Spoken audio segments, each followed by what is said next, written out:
നമസ്കാരം. നടിയെ ആക്രമിക്കപ്പെട്ട കേസുമായി ബന്ധപ്പെട്ട വിധി ഇന്ന് 3115 ദിവസത്തിൻ്റെ കാത്തിരിപ്പിന് ഇന്ന് അന്ത്യം കണ്ടിരിക്കുന്നു. വളരെ പ്രതീക്ഷയോടുകൂടിയായിരുന്നു വിധി ലോകമെമ്പാടുമുള്ളവർ കാതോർത്തിരുന്നത്. ആ വിധി വന്നിരിക്കുന്നു. ദിലീപ് നിരപരാധി. ഗൂഢാലോചന കുറ്റം തെളിയിക്കാൻ പ്രോസിക്യൂഷൻ കഴിഞ്ഞില്ല. ഇതിൻ്റെ അടിസ്ഥാനത്തിലാണ് 6 പ്രതികളെ ശിക്ഷിക്കുകയും മറ്റ് പ്രതികൾ നിരപരാധിയാണെന്ന് കണ്ടെത്തുകയും കോടതി ചെയ്തിരിക്കുന്നത്.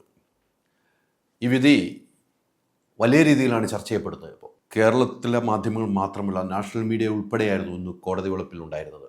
100 കണക്കിന് മാധ്യമങ്ങളായിരുന്നു വിധി റിപ്പോർട്ട് ചെയ്യാനെത്തിയത്. പക്ഷേ പൾസർ സുനി 1-ാം പ്രതിയായിക്കൊണ്ട് തന്നെയാണ് വിധി വന്നിരിക്കുന്നത്. ബലാത്സംഗം ഉൾപ്പെടെയുള്ള കേസ് 6 പ്രതികൾക്ക് നേരെ കോടതി കണ്ടെത്തി അവരെ ശിക്ഷിക്കുന്നു. ശിക്ഷാ നടപടി അടുത്ത 12-ാം തീയതിയിലേക്കാണ്. എന്താണ് ശിക്ഷയെന്ന് വരുന്നത് അതിനുമേലുള്ള വാദം. ഇന്ന് അവരെ പോലീസ് കസ്റ്റഡിയിലെടുത്ത് ജയിലിലേക്ക് മാറ്റിയിട്ടുണ്ട്. ഇനി അതിൻ്റെ വിധി എന്താണെന്ന് കോടതി പറയും. ദിലീപ് 1-ാം പ്രതി പൾസർ സുനിയും തമ്മിലുള്ള ഗൂഢാലോചന ഫലമായാണ് നടി ആക്രമിക്കപ്പെട്ടതെന്ന പ്രോസിക്യൂഷന്റെ വാദം കോടതി തള്ളുകയായിരുന്നു. കാരണം അത്തരമൊരു വാദത്തിന് വേണ്ടത്ര തെളിവുകൾ നൽകിയില്ല എന്നാണ് കോടതി കണ്ടെത്തിയിരിക്കുന്നത്. എറണാകുളം പ്രിൻസിപ്പൽ സെക്ഷൻ കോടതി വിധി പ്രസ്താവിച്ചപ്പോൾ ആയിരങ്ങളായിരുന്നു കോടതി വളപ്പിലുണ്ടായിരുന്നത്. ദിലീപിൻ്റെ ആരാധകർ അവിടെ മധുരം വിളമ്പിയായിരുന്നു ആഘോഷത്തിൽ പങ്കാളികളായത്. ഇപ്പോഴും ദിലീപിൻ്റെ ആരാധകരുടെ ആഘോഷം നടന്നുകൊണ്ടിരിക്കുകയാണ്. ദിലീപ് കോടതിയിൽ നിന്ന് ഇറങ്ങി വരുന്ന ദൃശ്യങ്ങൾ, അദ്ദേഹം കോടതിയിലേക്ക് പോകുമ്പോൾ വളരെ മാസ്കൊക്കെ ഇട്ട് പോകുന്നു. വീട്ടിൽ നിന്ന് ഇറങ്ങുമ്പോൾ തന്നെ പല മീഡിയാസിൻ്റെ ദൃശ്യങ്ങൾ കൊട ചൂടി മറച്ചു വെച്ചുകൊണ്ടാണ് പോയത്. പക്ഷേ കോടതിയിൽ നിന്നും അദ്ദേഹം വിധി കേട്ടിറങ്ങുമ്പോൾ അദ്ദേഹത്തിൻ്റെ ഉണ്ടായ സന്തോഷം വലുതായിരുന്നു. അത് വലിയ ആരവത്തോടു കൂടിയാണ് ആരാധകർ കോടതി വളപ്പിൽ സ്വീകരിച്ചത്. അതിനുശേഷം ദിലീപിൻ്റെ ഒരു പ്രതികരണം ഉണ്ടായിരുന്നു. ആ പ്രതികരണമാണ് ഏറ്റവും പ്രാധാന്യമായി കാണുന്നത്. ആ പ്രതികരണത്തിൽ ദിലീപ് പറയുന്നത്, ക്രിമിനൽ ഗൂഢാലോചന അന്വേഷിക്കണമെന്ന് മഞ്ജു പറഞ്ഞതിൽ നിന്നാണ് തനിക്കെതിരെ ഗൂഢാലോചന തുടങ്ങിയത്. മഞ്ജു വാര്യർ അന്ന് നടിയെ ആക്രമിക്കപ്പെട്ടതിന് ശേഷം താരസംഘടന എല്ലാവരും ചേർത്തുകൊണ്ട് എറണാകുളത്ത് ഒരു യോഗം സംഘടിപ്പിച്ചു. അവിടെ മഞ്ജു വാര്യർ പറഞ്ഞ ഒരു വാക്കായിരുന്നു, ഇതിൻ്റെ പിന്നിൽ ഗൂഢാലോചനയുണ്ട്. ആ മഞ്ജു വാര്യർ പറഞ്ഞതിൽ നിന്നാണ് ഈ അന്വേഷണം ആരംഭിച്ചതെന്നാണ് ദിലീപ് പറയുന്നത്. മഞ്ജു എന്ന വ്യക്തിക്കെതിരെയായിരുന്നു ദിലീപിൻ്റെ ഒളിയമ്പ്. പക്ഷേ ഇത് വലിയ രീതിയിൽ ചർച്ച ചെയ്യപ്പെടുന്നു. പിന്നെ പോലീസ്, ക്രിമിനൽ പശ്ചാത്തലമുള്ള പോലീസ് ഉദ്യോഗസ്ഥർ, അതിന് കൂട്ടിരുന്ന ചില മാധ്യമങ്ങൾ, ഇവരൊക്കെ കൂടിയാണ് തന്നെ കുറ്റവാളിയാക്കാൻ ശ്രമിച്ചതെന്നാണ് ദിലീപ് പറഞ്ഞത്. ദിലീപിന്റെ വാക്കുകളൊന്നും കേൾക്കാം. സർവശക്തനായ ദൈവത്തിന് ആദ്യം തന്നെ നന്ദി പറയണു. സത്യം ജയിച്ചു. ഞാനൊന്ന് സംസാരിച്ചോട്ടെ. ഈ കേസില് ക്രിമിനൽ ഗൂഢാലോചന ഉണ്ട്. ആ ക്രിമിനൽ ഗൂഢാലോചന അന്വേഷിക്കണമെന്ന് മഞ്ജു പറഞ്ഞിടത്തുനിന്നാണ് എനിക്കെതിരെയുള്ള ഗൂഢാലോചന ആരംഭിച്ചത്.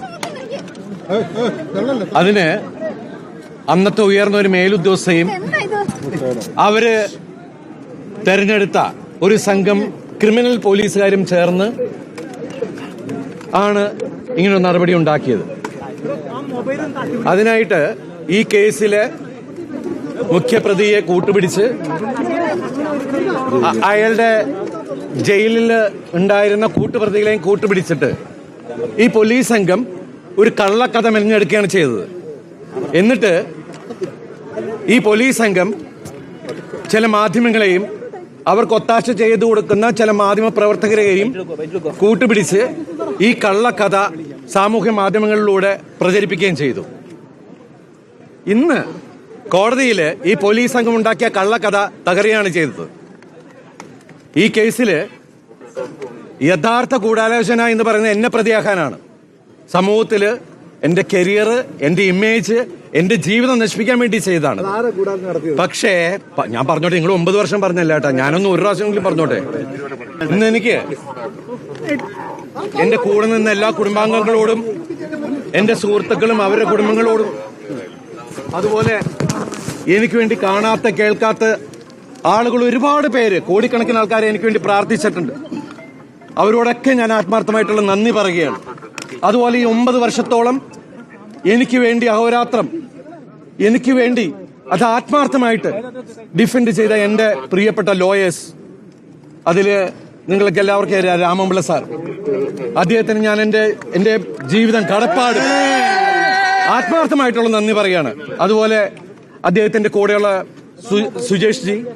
സുജേഷ് മേനോൻ, പിന്നെ എന്റെ കോളേജ് മേറ്റ്, എന്റെ സീനിയർ ആയിരുന്ന ഫിലിപ്പ് ടി വർഗീസ്,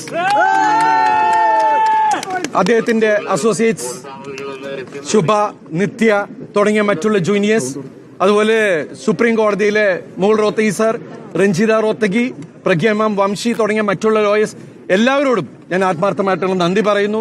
അതുപോലെ എന്നെ സപ്പോർട്ട് ചെയ്ത് ഈ 9 വർഷക്കാലത്തോളം ജീവിപ്പിച്ച, എന്നെ അത്രയും സപ്പോർട്ട് ചെയ്ത ഒരുപാട് ആളുകളുണ്ട്. അവരുടെ പേരെടുത്ത് പറഞ്ഞ തീരില്ല.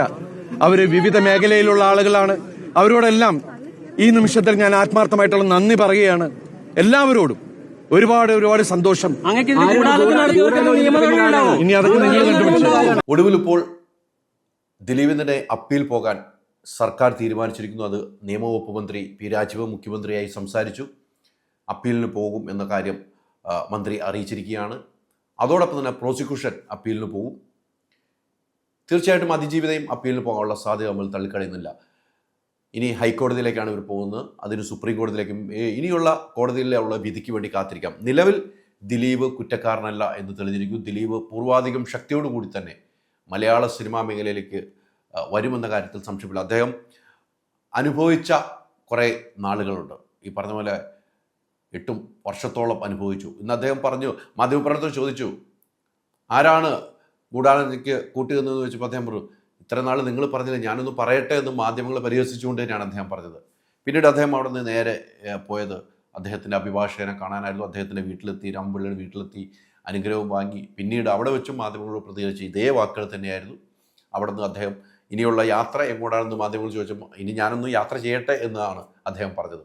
എന്തായാലും ദിലീപിനെ സംബന്ധിച്ചിടത്തോളം ഈ വിധി വളരെ നിർണായകമായിരുന്നു. ഈ വിധിക്ക് വേണ്ടിയായിരുന്നു അദ്ദേഹം കാത്തിരുന്നത്. ആ വിധി പറഞ്ഞതുപോലെ ഇപ്പോൾ മുൻകൂട്ടി പറഞ്ഞതുപോലെ വിധി വന്നിരിക്കുന്നു. പല ആളുകളും പറഞ്ഞു ദിലീപിന് എതിരെ ഒരു വിധി ഉണ്ടാകില്ല. കോടതിയിൽ നടന്ന നാടകങ്ങളും കോടതിയിൽ നടന്ന പ്രശ്നങ്ങളും കോടതിയിൽ അതിജീവിതയ്ക്കുണ്ടായ വിഷയങ്ങളും അതിജീവിത പൊട്ടിക്കറിഞ്ഞ കാര്യങ്ങളെല്ലാം വാർത്ത വന്നിട്ടുണ്ട്. അപ്പോൾ ഈ നീതിന്യായ വകുപ്പിൽ നിന്നും ഈ നീതിപീഠത്തിൽ നിന്നും ദിലീപിന് നീതി ലഭിക്കുകയുള്ളൂ, അതിജീവിതയ്ക്ക് നീതി ലഭിക്കില്ല എന്ന് പൊതുവേ സംസാരമുണ്ടായിരുന്നു. പക്ഷെ അത് യാഥാർത്ഥ്യമാകുന്നു. എന്തായാലും എഴുതി വെച്ചിരുന്ന നീതിപീഠം കൃത്യമായ തെളിവുകൾ ഇല്ലാത്തത് കൊണ്ട് തന്നെയാണ് എന്ന് ആവർത്തിച്ച് നീതിപീഠം പറയുന്നുണ്ട്. പക്ഷേ ഇനി തെളിവുകളുമായിട്ട് മുതിർന്ന അഭിഭാഷകരുമായി കോടതിയിലേക്ക് പോകുമോ, അപ്പീൽ പോകുമ്പോൾ ഇനി എന്തായിരിക്കും എന്നുള്ളത് കാത്തിരിക്കാം. എന്തായാലും ദിലീപിൻ്റെ യാത്ര തുടർന്നുകൊണ്ടേയിരിക്കും.